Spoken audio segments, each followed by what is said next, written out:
এ নাও পিঠে খাও। না এখন খাবো না, খিদে নেই। খেতে বলেছি, খাবা। বাহ, কে দিয়েছে পিঠে? আমার বাপের বাড়ি থেকে পাঠিয়েছে। ধুর, এটা একটা পিঠে হলো? মনে হচ্ছে যেন কাঁচা চালের গুঁড়ো খাচ্ছি। তুমি ফেলে দিলা। আমার বোন কত কষ্ট করে পিঠেটা বানালো, আর তুমি।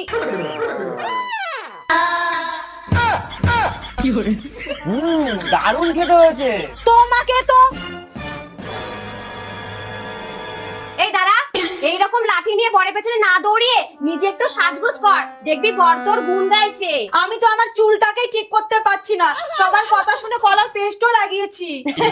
আরে কলার পেস্ট খুব নোংরা আর দুর্গন্ধ, তার চেয়ে বরং তুই এই ডাব 10-in-1 ডিপ রিপেয়ার ট্রিটমেন্ট মাস্কটি ব্যবহার করে দেখ। দিদির কথা মতো আমিও এটা ব্যবহার করতে শুরু করলাম। এটি 3 বছর পর্যন্ত চুলের ক্ষতি পুষিয়ে নেবার দাবি করে। এতে 8